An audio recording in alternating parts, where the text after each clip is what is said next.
Welcome friends to updater Bangla চ্যানেলে আপনাকে স্বাগত।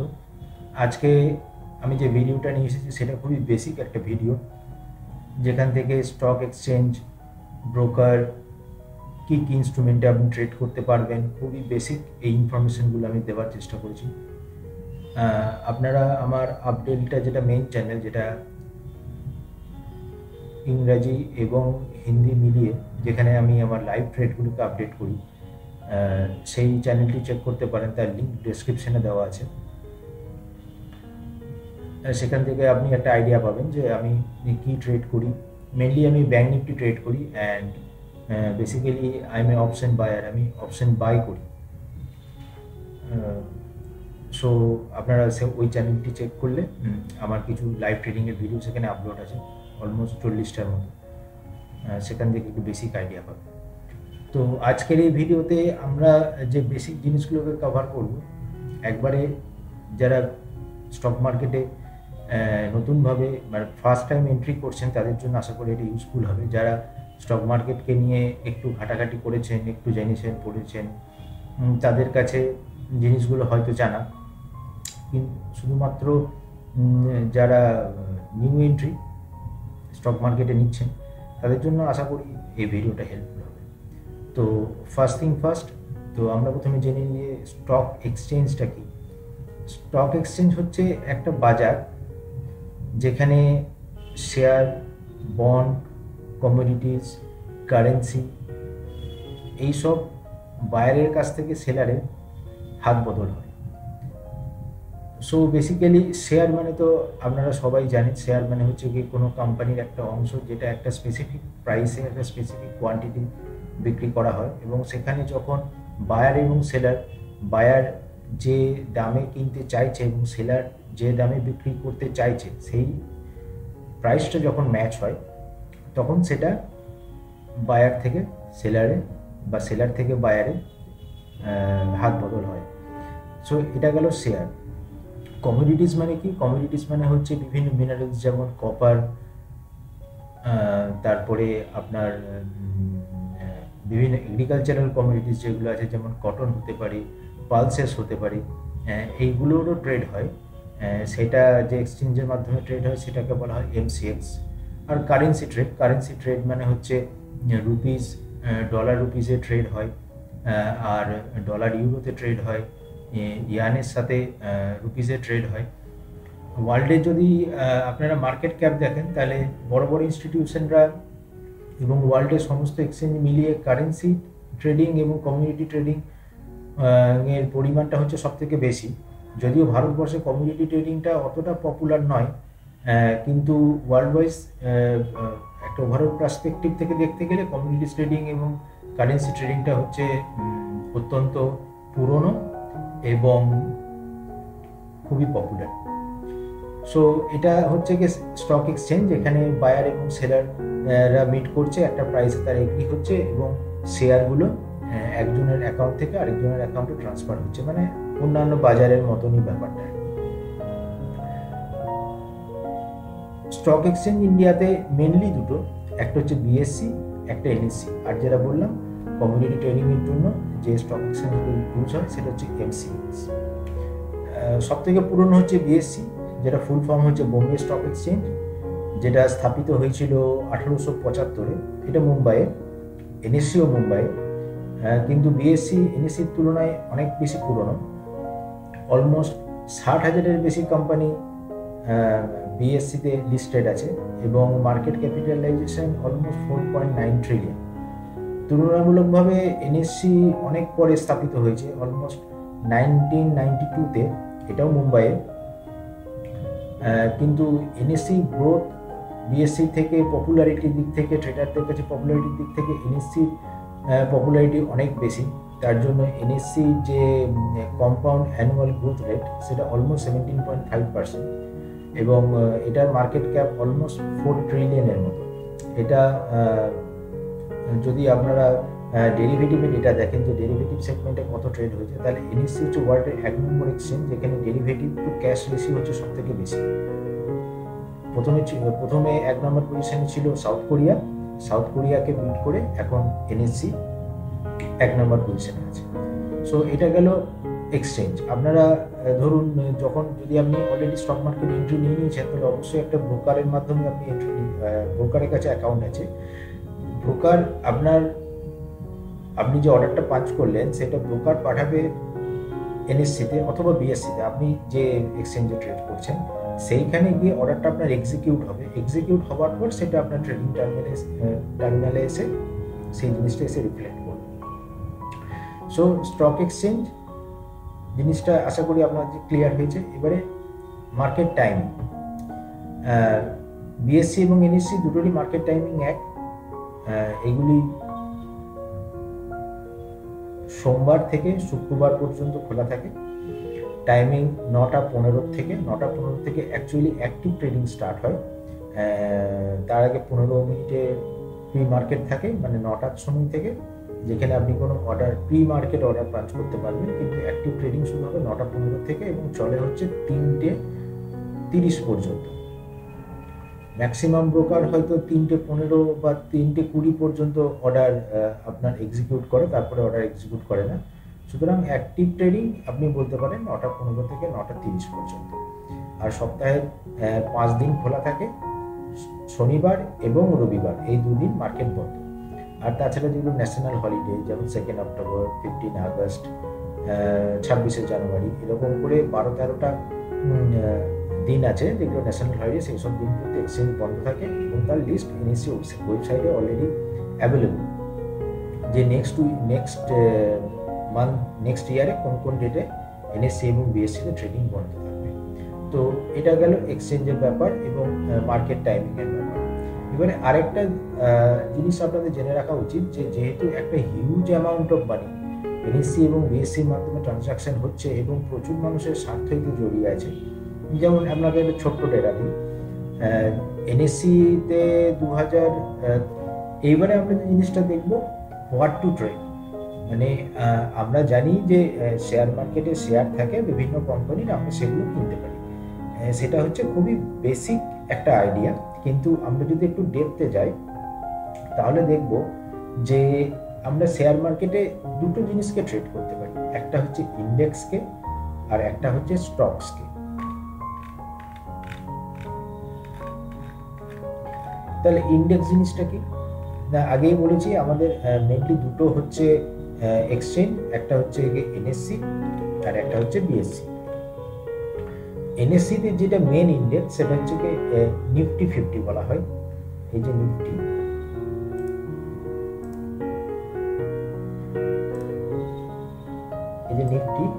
এটা যে নিফটি 50, এটা হচ্ছে ইন্ডেক্স। বিএসসিতে সেরকমই আছে সেন্সেক্স, টপ 30টা স্টক নিয়ে তৈরি হয় সেন্সেক্স, আর নিফটিতে টপ 50টা স্টক নিয়ে তৈরি হয় নিফটি 50। টপ 50 মানে কি? টপ 50 মানে হচ্ছে কি যে সমস্ত কোম্পানি এই সমস্ত এক্সচেঞ্জে লিস্টেড আছে তাদের মধ্যে যাদের মার্কেট ক্যাপিটালাইজেশন হচ্ছে সব থেকে বেশি, মার্কেট ক্যাপ সব থেকে বেশি, সেই টপ 50টা নিয়ে তৈরি হয় নিফটি 50। আর সেই স্টক 30টাকে নিয়ে তৈরি হয় সেন্সেক্স। এটা হচ্ছে বিএসসি, সেন্সেক্স হচ্ছে বিএসসি, আর নিফটি হচ্ছে এনএসসি। আর কি ইন্ডেক্স ফান্ড আছে, যেগুলোকে আমরা ট্রেড করতে পারি, সেটা হচ্ছে কি ব্যাংক নিফটি। ব্যাংক নিফটিটা কি না, ব্যাংক নিফটি হচ্ছে আমাদের যে সমস্ত পিএসইউ ব্যাংক এবং প্রাইভেট ব্যাংকগুলো লিস্টেড আছে তাদেরকে নিয়ে একটা ইন্ডেক্স তৈরি হলো, তাদেরকে নিয়ে একটা গ্রুপ করা হয়েছে যেটাকে বলা হচ্ছে ব্যাংক নিফটি। আচ্ছা, ফিন নিফটি তুলনামূলকভাবে নিউ। ফিন নিফটিতে এই যে ব্যাংক নিফটিতে যে সমস্ত ব্যাংকগুলো আছে সেইগুলো তো ফিন নিফটিতে আছেই, তার সঙ্গে আরও যেগুলো ফিনান্স রিলেটেড স্টক, যেমন ইন্স্যুরেন্স স্টক হতে পারে বা আদার্স, যেমন এলআইসি একটা হতে পারে, বা বিভিন্ন রকম যে ইন্স্যুরেন্স এবং ফিনান্স রিলেটেড যে স্টকগুলো প্লাস ব্যাংকিং স্টক, এই দুটোকে মিলে হচ্ছে ফিন নিফটি। এই ফিন নিফটিকেও আমরা ট্রেড করতে পারি। তারপরে হচ্ছে মিড ক্যাপ ইন্ডেক্স, যে সমস্ত কোম্পানিগুলো লিস্টেড আছে তার মধ্যে যেগুলোর মার্কেট ক্যাপিটালাইজেশন তুলনামূলকভাবে কম, মানে এই নিফটি 50-র মধ্যে কম, সেরকম একটা বেঞ্চমার্ক সেট করা হচ্ছে যে এত থেকে এত ব্র্যাকেটের মধ্যে মার্কেট ক্যাপ যাদের আছে তাদেরকে নিয়ে একটা ইন্ডেক্স, সেটা হচ্ছে গিয়ে মিড ক্যাপ ইন্ডেক্স। এগুলো হচ্ছে ইন্ডেক্স। এবারে এখানে বলে রাখা উচিত যে বর্তমানে এই সমস্ত ইন্ডেক্স যেগুলো আছে সেগুলো প্রতিটার এক্সপায়ারি ডেট আলাদা আলাদা। যাই হোক, এটাতে পরে আসছি, আগে বেসিক জিনিসটা ক্লিয়ার করে নিই। আপনার তো ইন্ডেক্সকে আপনি ডাইরেক্টলি ট্রেড করতে পারবেন না। ইন্ডেক্স হচ্ছে একটা নাম্বার, ইন্ডেক্সকে ট্রেড করা যায় না। ইন্ডেক্সকে তাহলে আমি কিভাবে ট্রেড করব? ধরুন আপনি ভাবছেন যে নিফটি বাড়বে বা ব্যাংকিং স্টকসগুলো বাড়বে, তার মানে ব্যাংক নিফটি বাড়বে, তাহলে এগুলোকে আমি কিভাবে ট্রেড করব? এগুলোকে ক্যাশ মার্কেটে ট্রেড করা যায় না, এগুলোকে ট্রেড করতে হয় ডেরিভেটিভ মার্কেট দিয়ে। ডেরিভেটিভ মার্কেটটা কি? ডেরিভেটিভ মার্কেট দুটো জিনিস নিয়ে তৈরি হয়, একটা হচ্ছে ফিউচার, একটা হচ্ছে অপশনস। আপনি আইদার ফিউচার কিনে অথবা ফিউচার বিক্রি করে ইন্ডেক্সকে ট্রেড করতে পারেন, আবার অপশনস কিনে অথবা অপশনস বেচে আপনি ইন্ডেক্সকে ট্রেড করতে পারেন। ধরুন আপনার মনে হচ্ছে যে নিফটি আগামী দিনে উপর দিকে যাবে, তাহলে আপনি কি করতে পারেন? আপনি আইদার ফিউচারকে লং করতে পারেন, অথবা ফিউচারকে লং করতে পারেন, অথবা অপশনসের ক্ষেত্রে আপনি কল বাই করতে পারেন, অথবা পুট বিক্রি করতে পারেন। এগুলো একটু জটিল এখন মনে হবে, কিন্তু আস্তে আস্তে ব্যাপারগুলো একটু সরবরাহ হয়ে যাবে। তাহলে ইন্ডেক্সকে আপনি ক্যাশ মার্কেটে ট্রেড করতে পারবেন না, ইন্ডেক্সকে আপনি ডেরিভেটিভ মার্কেটে মানে ফিউচার অ্যান্ড অপশন, যেটাকে আরও শর্ট ভাষায় বলা হয় এফএনওর মাধ্যমে আপনি ট্রেড করতে পারবেন। তাহলে এটা গেল ইন্ডেক্সের পার্ট। আরেকটা কি আপনি ট্রেড করতে পারবেন? আরেকটা আপনি ট্রেড করতে পারবেন স্টকস। স্টক সম্বন্ধে জানি আমরা অলরেডি, আমাদের সবারই অল্প বিস্তর জ্ঞান আছে যে বিভিন্ন কোম্পানি স্টক যেগুলো লিস্টেড, তার একটা অংশ, একটা শেয়ার আপনি একটা স্পেসিফিক রেটে, যে রেটটা তখন সেই মুহূর্তে চলছে, সেই রেটে আপনি কিনতে পারেন। সেটা আপনি 1টাও কিনতে পারেন, 100টাও কিনতে পারেন, 200টাও কিনতে পারেন। আপনি ক্যাশ মার্কেটে কিনলে এটা মিনিমাম একটা কিনতে হবে। আপার লিমিট কিছু কিছু ক্ষেত্রে আছে যেখানে সার্কিট লেগে যাবে, কিন্তু মোটামুটি ধরুন এক বা একাধিক আপনি কিনতে পারবেন। যেমন অ্যাজ ফর এক্সাম্পল এখানে রিলায়েন্সের কথা বলা হয়েছে।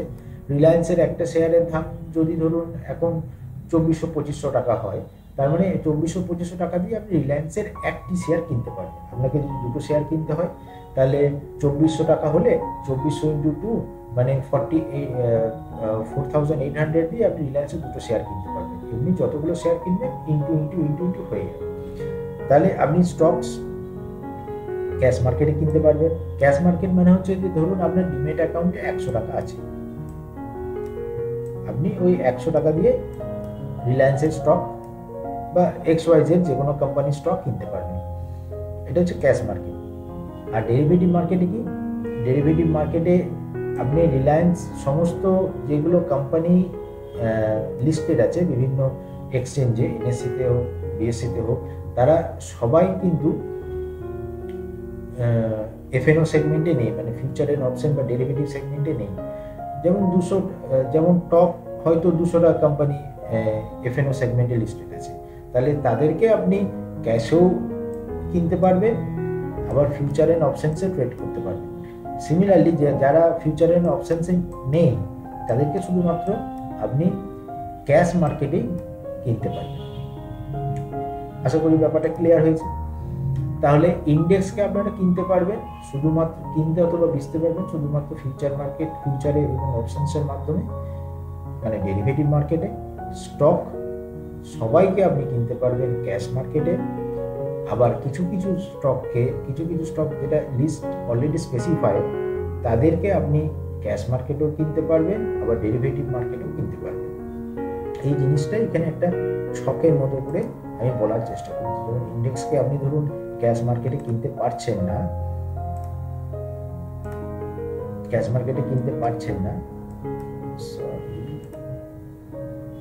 ইন্ডেক্সকে আপনি ক্যাশ মার্কেটে কিনতে পারছেন না, কিন্তু আপনি ডেরিভেটিভ মার্কেটে একে ট্রেড করতে পারছেন।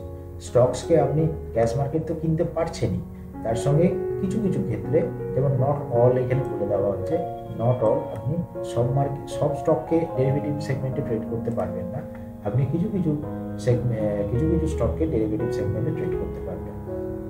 তো আশা করি আপনার ক্লিয়ার হয়েছে যে স্টক মার্কেটে এন্ট্রি নেওয়ার পর আপনি কোন সেগমেন্টে ট্রেড করতে পারবেন।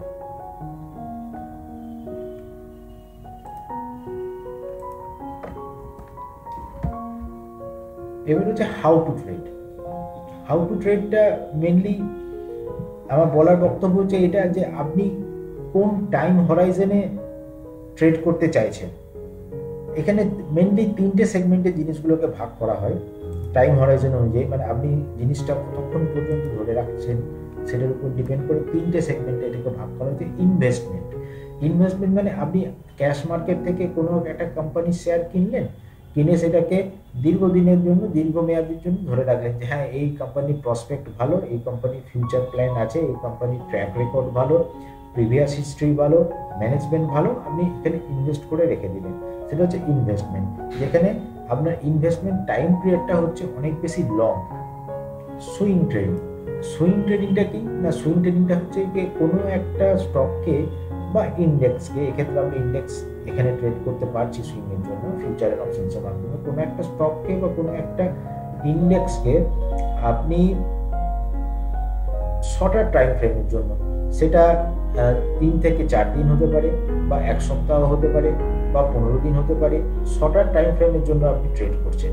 সেটা যদি আপনি ক্যাশ মার্কেটে সুইং ট্রেডিং করতে চান স্টকসে, তাহলে আপনাকে কিনতে হবে, মানে আপনার মনে হচ্ছে জিনিসটা বাড়বে, স্টকটা বাড়বে, সেক্ষেত্রে আপনি ক্যাশ মার্কেটে ওটা কিনে রাখলেন। কিন্তু আবার কিছু ক্ষেত্রে দেখা যায় যে কোনো স্টককে মনে হচ্ছে এই স্টকটা ভীষণ উইক হয়ে পড়ছে এবং এখানে একটা কিছু নিউজ আসতে চলেছে, সুতরাং আমি এটাকে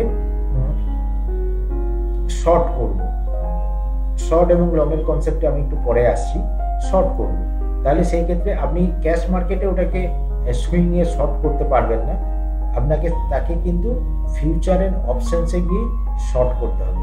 সেই ক্ষেত্রে আপনার স্টকের লিস্টটা কিন্তু অনেক বেশি ছোট হয়ে গেল। যেমন বলেছি, যত স্টক লিস্টেড থাকে যে কোনো ইন্ডেক্সে, তার থেকে যে কোনো এক্সচেঞ্জে, তার মধ্যে থেকে কিছু স্পেসিফিক একটা সার্টেন পার্সেন্টেজের স্টককেই আমরা এফএনওতে পাবো এবং তাদেরকেই আপনি ফিউচারের অপশনসে গিয়ে শর্ট করতে পারবেন। তাহলে ইনভেস্টমেন্টটা হচ্ছে অনেক লং হরাইজনের জন্য, কোম্পানি প্রসপেক্ট দেখে আপনি ইনভেস্ট করছেন। সুইংটা হচ্ছে 3 দিন 4 দিন থেকে আরম্ভ করে 1 মাস পর্যন্ত হতে পারে, 15 দিন পর্যন্ত হতে পারে। আরেকটা হচ্ছে ইন্ট্রাডে ট্রেডিং, যেটা এখন প্রচুর পপুলার। ইন্ট্রাডে ট্রেডিং মানে হচ্ছে আপনি একদিনেই কিনবেন, একদিনেই বিক্রি করবেন। মানে মার্কেট খুলবে হচ্ছে কি, অ্যাক্টিভ ট্রেডিং আরম্ভ হলো 9টা 15, আপনি 9টা 15 সময় বা 9টা 15 পরে কোনো একটা স্টক কিনলেন এবং 3:30 আগে, মানে মার্কেট ক্লোজ হওয়ার আগে আপনি স্টকটাকে স্কোয়ার অফ করে দিলেন, বিচে দিলেন, বা বিচে থাকলে কিনে নিলেন।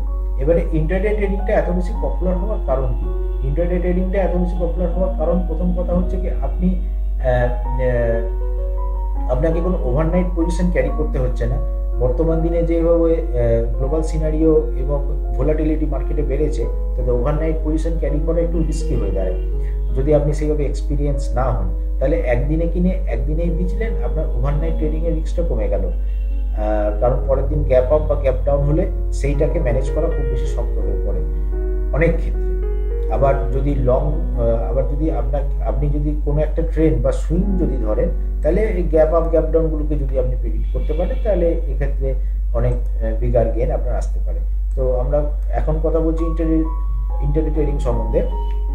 তো এখানে একদিনে কিনে একদিনে বেচা, এইখানে ইন্ট্রাডে ট্রেডিং এর ক্ষেত্রে মজার ব্যাপার হচ্ছে এইটাই যে, ধরুন আপনি সাপোজ ধরুন রিলায়েন্স আপনার মনে হচ্ছে রিলায়েন্সের কোনো নিউজ এসছে বা কোনো টেকনিক্যাল প্যাটার্নের ব্রেকডাউন হচ্ছে বা ইম্পর্টেন্ট রেজিস্ট্যান্স লেভেল বা সাপোর্ট লেভেল কিছু একটা ভাঙার চেষ্টা করছে, আপনি কোনো একটা কোয়ান্টিটিতে রিলায়েন্সকে বাই করলে বেচে দিলেন।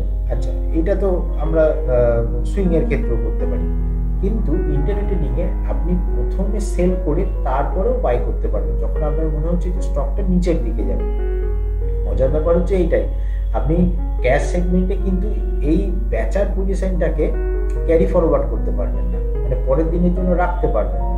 কিন্তু ইন্ট্রাডেতে আপনাকে সেই সুযোগটা আপনি পেয়ে যাচ্ছেন যে আপনি 9টা 15 সময় রিলায়েন্সে ধরুন 10টা শেয়ার 12টা শেয়ার কিনে নিলেন, কিনে নেওয়ার পরে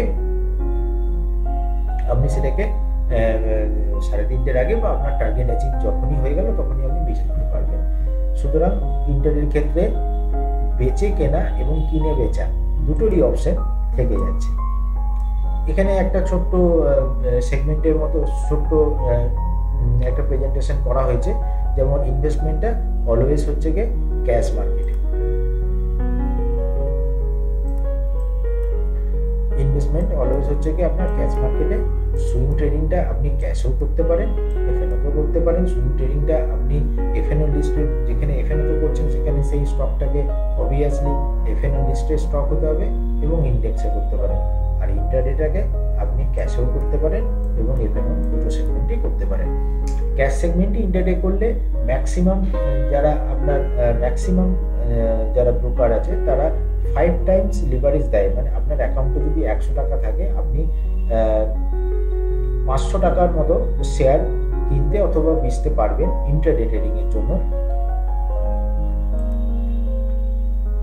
সেটা হচ্ছে লিভারেজ পজিশন বলা হয়। সেটা হচ্ছে এক্সট্রা লিভারেজ, এক্সট্রা মার্জিন আপনাকে দেওয়া হচ্ছে। আর এফএনওর ক্ষেত্রে সাধারণত এক্সট্রা মার্জিন দেওয়া হয় না, অন্তত আমার জানা নেই, হয়তো কোনো ব্রোকার দিতেও পারে, তবে ক্যাশের ক্ষেত্রে দেওয়া হয়। এবং তার মধ্যে আবার যেগুলো নিফটি 50 স্টক বা একটু ভালো মার্কেট ক্যাপের স্টক, তাদের ক্ষেত্রে কিন্তু কোনো ব্রোকার 5 টাইমসের বেশিও লিভারেজ দিয়ে থাকে। সো আমাদের এই তিনটে জিনিস কনসেপ্ট আশা করি ক্লিয়ার হয়েছে, investment, swing trading, intraday trading. এবারে আপনাকে যেটা বুঝতে হবে, আপনাকে যেটা জানতে হবে, নিজেকে অ্যানালাইজ করে যে আপনি কোন ধরনের ট্রেডিংয়ে বেশি কমফোর্টেবল। আমার যে ভিডিওসগুলো আছে লাইভ ট্রেডিংয়ের, যেটা আমি বললাম যে আপডেলটা যেটা মেন চ্যানেল ওখানে আপলোড করা আছে, ওখানে গেলে দেখবেন যে আমি হচ্ছে মেনলি স্ক্যাল্পার। এখানে স্ক্যাল্পিং জিনিসটা কি? স্ক্যাল্পিংটা হচ্ছে কাইন্ড অফ ইন্টারডে ট্রেডিং, যেখানে আপনি কুইক কোনো পজিশনে ঢুকলেন উইথ এ হিউজ কোয়ান্টিটি, এবং আইদার আপনার টার্গেট অ্যাচিভ হলো অথবা আপনার স্টপ লস হিট হলো, আপনি সেই পজিশন থেকে বেরিয়ে এলেন। এটা খুব ফাস্ট হয় এবং এটা যারা নিউ কামার স্টক মার্কেটে তাদের জন্য একদমই রেকমেন্ডেড নয়। সুতরাং ইন্টারডে ট্রেডিং এর মধ্যে স্ক্যাল্পিং হচ্ছে একটা পার্ট, যেখানে বারবার রি এন্ট্রি হবে, আবার এক্সিট হবে। আপনার আইদার টার্গেট অ্যাচিভ হলো বা স্টপ লস হিট হলো, আপনি সিস্টেম থেকে আউট হয়ে গেলেন, আবার কোনো অপরচুনিটি দেখতে পেলেন, আবার ঢুকলেন। অপরচুনিটি দেখতে পাওয়া মানে আপনার সেটআপ অনুযায়ী যদি সেটাকে পারমিট করে তাহলে আমরা স্ক্যাল্পিং সম্বন্ধেও জানলাম। স্ক্যাল্পিং এক ধরনের ইন্ট্রাডে, যেখানে frequent up and entry and exit হবে এবং কোয়ান্টিটিটা বেশি থাকবে এবং ছোট ছোট টার্গেটের জন্য কাজ করা হবে। So investment, swing trading, intraday trading, mainly এই তিনটেই হচ্ছে সেগমেন্ট। আপনাকে যেটা বুঝে নিতে হবে যে আপনার ডিএনএটা বা আপনার মনস্তত্ত্বটা বা আপনার টেম্পারমেন্টটা কোনটাকে সাপোর্ট করে, আপনি কোন ধরনের ট্রেডিং করতে বেশি কমফোর্টেবল। আপনি যদি সবসময় স্ক্রিনের সামনে বসে না থাকতে পারেন, তাহলে আপনার পক্ষে স্ক্যাল্পিং করা সম্ভব নয়, বিকজ এই প্রসেসটা হচ্ছে অত্যন্ত ফাস্ট এবং একটু ভুল হলে আপনার কিন্তু একটা বড় লস হয়ে যেতে পারে, যেহেতু কোয়ান্টিটির পরিমাণটা বেশি থাকে। আপনি যদি ইন্টারডেতে আগে অ্যানালাইজ করে কতগুলো স্টকটা শর্ট লিস্ট করলেন এবং কোনো লেভেল ধরে রাখলেন এবং সেটাকে ব্রেক করলো, তখন আপনি বাই করলেন, সেটি ইন্টারডে ট্রেডিংয়ে আপনি অন্য কাজের মধ্যে এঙ্গেজ থেকেও করতে পারবেন। সুইংয়ের ক্ষেত্রে তো করাই যাবে, কারণ সেটাকে আপনি লং টার্ম বলতে মোর দেন 1 ডে, 1 দিন 2 দিন 5 দিন 15 দিনের জন্য হোল্ড করছেন, সুইং তো করাই যাবে এবং ইনভেস্টমেন্টটা তো করাই যায়, সেটা কিন্তু কোনো সমস্যা নেই। সুতরাং আপনার ডিএনএটাকে আপনাকে চিনতে হবে, আপনি কোন ধরনের ট্রেডিং স্টাইলটাতে বেশি স্বাচ্ছন্দ্য বোধ করছেন। হ্যাঁ, তখন যে ব্যাপারটা বলছিলাম, হাউ টু ট্রেড মার্কেটে, মেনলি যে টার্মগুলো চলে আপনারা শুনেও থাকবেন, বুলিশ এবং বেয়ারিশ। তাহলে বুলিশ জিনিসটা কি? বুলিশ জিনিসটাকে আরেকটা ভাষায় বলা হয় লং। বুলিশ মানে হচ্ছে কি, ধরুন আপনি মনে করলেন যে XYZ কোম্পানির শেয়ার আগামী দিনে বাড়বে, মানে সেটাকে হচ্ছে আপনি ওই স্টকের উপর বুলিশ ভিউ রাখছেন। তাহলে সেই বুলিশ ভিউটাকে ক্যাপিটালাইজ করার জন্য আপনাকে কি করতে হবে, বুলিশ ভিউটাকে ক্যাপিটালাইজ করার জন্য আপনাকে আইদার সেই কোম্পানির শেয়ার কিনতে হবে ক্যাশ মার্কেটে, অথবা সেই কোম্পানি যদি ফিউচার অ্যান্ড অপশনসে সেটা এনলিস্টেড থাকে তাহলে আপনাকে সেখানে গিয়ে কোনো একটা পজিশন বানাতে হবে, আইদার আপনাকে ফিউচার লং করতে হবে, অথবা কল লং করতে হবে, অথবা পুট শর্ট করতে হবে, তাহলে সেটাকে বুঝি বুলিশ ভিউ। আর একটা হচ্ছে বিয়ারিশ ভিউ। বিয়ারিশ ভিউটা কি না, বিয়ারিশ ভিউ মানে হচ্ছে শর্ট, আপনার মনে হচ্ছে যে নিফটি এবারে পড়বে বা কোনো একটা স্টক XYZ সেটা পড়বে, মানে আপনি ওই স্টক বা ইন্ডিসেসের প্রতি বিয়ারিশ ভিউ হচ্ছেন। বিয়ারিশ ভিউটা যদি ইন্ট্রাডেতে হয় তাহলে আপনি ক্যাশ মার্কেটে শর্ট করে আবার নিজের পজিশন সেদিনই স্কোয়ার অফ করবেন, যেমন ইন্টারডে ট্রেডিং এর ক্ষেত্রে বললাম। সেটা যদি ফিউচার অ্যান্ড অপশনসে হয় তাহলে আপনি পজিশনটাকে ক্যারি ফরওয়ার্ড করতে পারবেন। আর যদি ইন্ডেক্সে হয়, ইন্ডেক্সে তো ক্যাশ সেলের কোনো ব্যাপারই নেই, ওখানে পুরো ব্যাপারটাই হচ্ছে ফিউচার অ্যান্ড অপশনসে। সুতরাং ফিউচার অ্যান্ড অপশনসে আপনি সেটাকে শর্ট করে দিতে পারবেন। তাহলে এটা হচ্ছে বিয়ারিশ পজিশন বা শর্ট পজিশন। দু ধরনের পজিশনই হয়, বিয়ারিশ পজিশন এবং বুলিশ পজিশন। এখানেও একটা ফ্লো চার্টের মতো ডায়াগ্রামের মতো করে ব্যাপারটা যদি বুঝতে সুবিধা হয় তার জন্য করার চেষ্টা করেছি। যেমন ধরুন এখানে ট্রেড টাইপ প্রথমে করা হয়েছে, ট্রেড টাইপ হচ্ছে লং, মানে আপনি বুলিশ ভিউ রাখছেন আর ইন্ডেক্সের প্রতি বা স্টকসের প্রতি। এবারে যখন আপনি ইন্ডেক্সের প্রতি বুলিশ ভিউ রাখছেন তখন কি ইনস্ট্রুমেন্ট আপনাকে ইউজ করতে হবে, FNO, ফিউচার অ্যান্ড অপশনস। সেটাকে আপনি কি টাইম হরাইজনের জন্য ইউজ করতে পারেন, আপনি সেটাকে ইন্ট্রাডের জন্য ইউজ করতে পারেন, সুইংয়ের ক্ষেত্রেও ইউজ করতে পারেন। এবারে আপনি যখন বুলিশ ভিউ রাখছেন কোনো স্টকের প্রতি, তখন আপনি কি ইনস্ট্রুমেন্ট দিয়ে ওটাকে আপনার ভিউটাকে ক্যাপিটালাইজ করতে পারেন, ক্যাশের মাধ্যমে ক্যাপিটালাইজ করতে পারেন, FNOর মাধ্যমে ক্যাপিটালাইজ করতে পারেন। ক্যাশের ক্ষেত্রে লং ভিউ নিলে তো আপনি সেটাকে সুইংয়ের ক্ষেত্রে ধরে রাখতেই পারেন। তার জন্য দেখুন এখানে ইনভেস্টমেন্টও লেখা আছে, এখানে ইন্টারডে ট্রেডিংও লেখা আছে, এখানে সুইংও লেখা আছে, এখানে সবকটা লেখা আছে, সবকটাই আপনি করতে পারবেন তাই, ঠিক আছে। এবারে আপনি কোনো একটা স্টক অথবা ইন্ডিসেসের প্রতি বিয়ারিশ ভিউ রাখছেন, শর্ট ভিউ রাখছেন। এবার সেটা যদি ইন্ডেক্সের ক্ষেত্রে হয় আপনি FNOর মাধ্যমে ট্রেড করতে হবে, কারণ FNO ছাড়া কোনো অপশন নেই। এখানে FNOকে আপনি অবভিয়াসলি ক্যারি ফরওয়ার্ড করতে পারবেন, সেই ক্ষেত্রে আপনি এটাকে ইন্ট্রাডে ট্রেডিং মানে সেদিনে কিনে সেদিনে বিচে প্রফিট বা লস যেটা হলো সেটাকে বুক করে নিলেন, অথবা সুইংয়ের জন্য 3-4 দিন ধরে রাখলেন। সো এটা গেল ইন্ডেক্সে শর্ট পজিশন বানাতে গেলে কি করতে হবে। এবার হচ্ছে আমার যদি কোনো স্পেসিফিক স্টকে শর্ট পজিশন বানাতে হয় তাহলে সেটাকে অবভিয়াসলি যেটা আপনি FNOর মাধ্যমে সেটাকে ট্রেড করতে পারেন। FNOর মাধ্যমে ট্রেড করলে আপনি সেটাকে সুইংয়ের ক্ষেত্রেও করতে পারবেন এবং ইন্টারডেতেও করতে পারবেন। এখানে আরেকটাও হয়, এখানে শুধু FNO না, এখানে স্টকের মাধ্যমেও করা যায়, এখানে ক্যাশের মাধ্যমেও করা যায়, কিন্তু সেক্ষেত্রে সেটা শুধুমাত্র ইন্ট্রাডে স্পেসিফিক, একদিনের মধ্যে আপনাকে বিচে কিনতে হবে।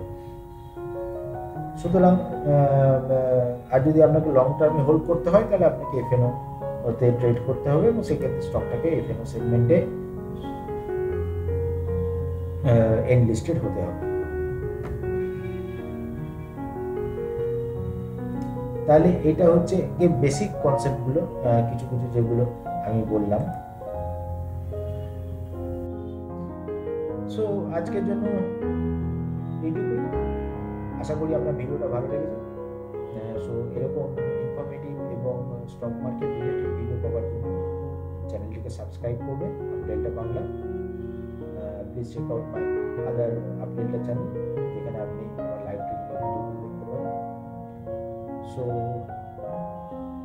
that's all for today. See you in the next video.